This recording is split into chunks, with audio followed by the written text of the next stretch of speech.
Hey, welcome back to Woolf's Weekly. You know, this week we're hitting December. We're starting to roll so busy. I started looking at all the calendar, the activities, and there's something happening all the time. The good news about that is that means our students are involved in things. We know, in fact, one of our 16 that we focus on is belonging. Teach our kids to make sure that they're hooked in. Our kids are hardwired for connection, and belonging is a key point of connection. To find something, find your own niche. You guys know as parents that you got kids in a niche. Some of you guys doing travel teams, and you're doing music, and you're doing Irish dance, and you're doing all kinds of things.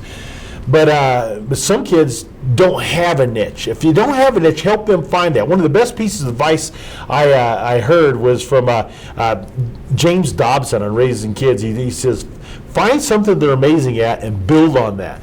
And sometimes that's something they can belong to. So we're constantly trying to find different clubs, different activities for kids to belong to. One of the things we're doing this time with our 6th graders at Woodland Park Middle School. I was a middle school principal for 18 years. It's my maturity level. It's where I fit in. And I always had a kazoo band. And we'd have a marching kazoo band. So I've got 6th graders now that are joining our little kazoo band that we're going to do at our Christmas parade. The theme is a Christmas family vacation, so it's going to be Cousin Eddie's kazoo band. And years of practice playing this kazoo. And so all the kids will get a kazoo, and we'll march, and we'll do the bunny hop and all kinds of crazy things.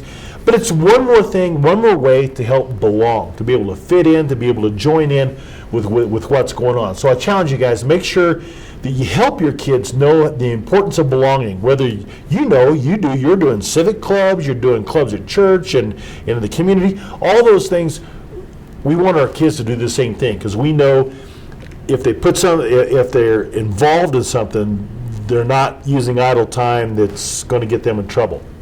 Hey, I'm going to introduce you to something I wish I had when I was a principal.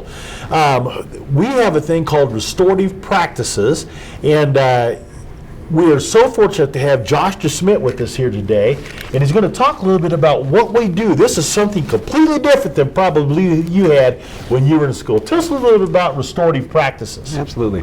Restorative practices is a way for us to build community and create connections here in schools. We use it proactively, in which we might have classroom circles, in which we want to hear every single person's voice in that entire room. And so in a classroom circle, everybody would have an opportunity to respond to a circle question that we would offer.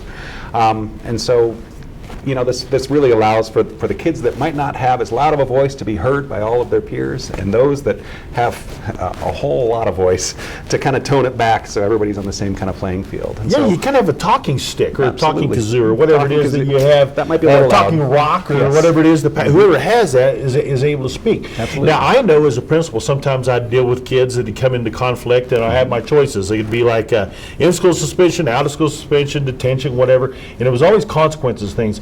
Now, if we have, not that any of you guys ever got into anything, conflict, but we have a couple kids getting into conflict. How do we go about using this to go through it? Absolutely. I try to get individuals together, and so if they've had a conflict, maybe on the playground, or maybe in a classroom, or maybe in the hallway, I bring the kids in and I do an interview with our 4 questions, and our 4 questions are: what happened, and who's been affected by what happened, and how? What can you take ownership and responsibility for? And lastly, what are our solutions? And so you talked about in the past when kids had gotten in trouble, they had suspensions or detention or this, that, and the other. While we still have those, I think that it's really important to incorporate the voices of the individuals that were involved and to create solutions in order to fix the situation, because they can't take it back, but how can they fix it? Yeah, and fixing it's the key thing, and we need to do that in life. Josh, I appreciate so much what you do. Absolutely. Thank you for doing it. Guys, thank you for tuning in to Woolf's Weekly. We will see you at the Woodland Park Lighter Side of Christmas Parade at 6 o'clock on Saturday evening. Come cheer on the Cousin Eddie band, and we're going to have a lot of fun. We'll see you next week.